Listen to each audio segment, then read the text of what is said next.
Welcome to episode 3. I'm gonna open up and talk a bit. Something that I went through a while ago and somehow it ended up in the song.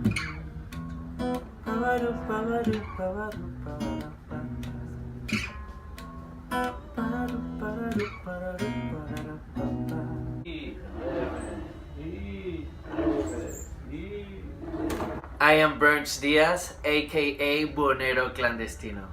Episode 3. Good. 3 weeks in a row. It seems like 100 of views has been directed to these videos. And when I think about it, I am opening up. Mostly in this video because I'm gonna talk about something but it's a part of me. And yeah, here it is. So recently I posted a picture in social media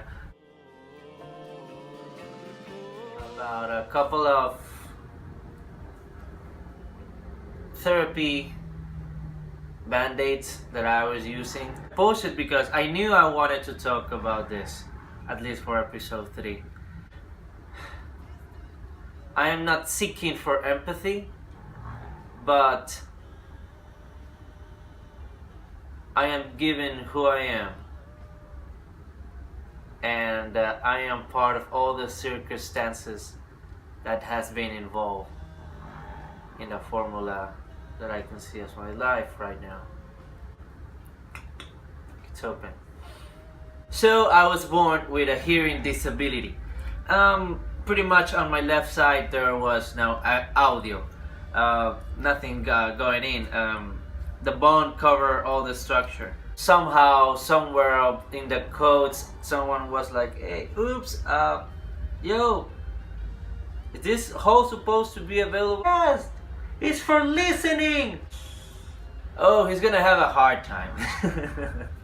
Up until now, that I can actually evaluate how things were back then. Now I can tell what part of the world I am missing. I go back to how it was. I was living in my own world. If I had my eyes in something, if I've been working on something, for example in the classroom, like at all, unfortunately, due to the audio signal, this side of the world does not exist. I could be called, I could be mocked, I could never catch whatever kind of conversation. My best hope was the audio to bounce to the wall, to hit this. If I sit to the left of the classroom, yes, I can listen all of here, but most of the time it all gets like mixed up. I felt like there was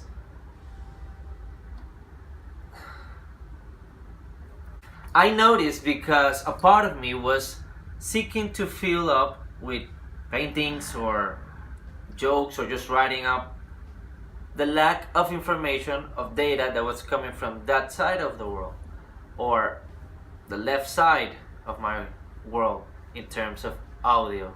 Because most of the time, even after the surgery, my hearing, my listening is not the same, and I think I get disoriented very often. Well, I cannot listen the songs or the music that's being produced properly, but that's why I rely in my brother and Patty and all the musicians I work together, because if they like it, it means it's actually well done. It affects me. It's very common not to be able to listen to some stuff, people tend to lose listening, but to know that there's something I'm listening to what side and the other side, I can capture information for sure, but it was hard, man. Not impossible, not the end of the world. I actually had a lot of fun growing up, don't get me wrong, but in terms of music, gosh, it hurts. The first performance was done by my brother and I really like that, and I really like seeing that what he was capable of doing. But the moment that enlightened me was when I was capable of holding the guitar just like this, or just like this. Yes, this feels better.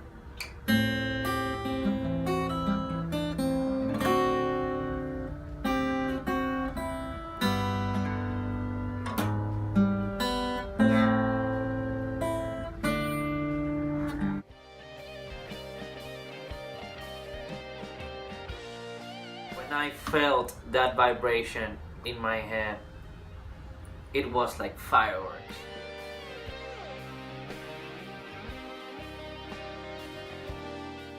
And that was before the surgery. That I got a surgery in 2009 to fix this problem, this situation. Unfortunately, it was a pretty hard surgery, and the doctor hurt a nerve. A big one. The one that controls my left side of my face. I remember waking up at the hospital bed with my head, a gigantic, like, turban-like bandage. He knew he touched something. Lucky enough, I met people who told me that it was not the end of the world. It is not something that's gonna happen from one moment to another. I spent 1 year in recovery. First, at least to recover some movement, some stimulation, some connection. And ever since then, I've been working on trying to improve. And every year I notice a small step forward. But it is how it is, you know?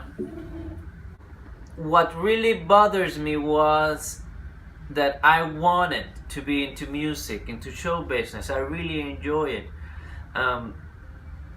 Then I was having this issue that was literally blocking down, or at least slowing down most of my goals. Life-changing experience when I said to myself, fuck it, let's just see how this is going to be. And I was brave enough to go to a contest performance, and the first one properly as Ovo in Panama.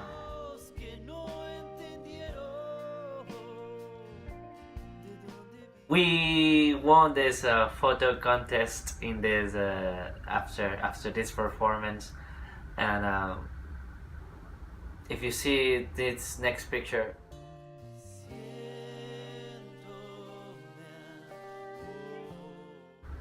that was the first picture I got a year after the surgery, or like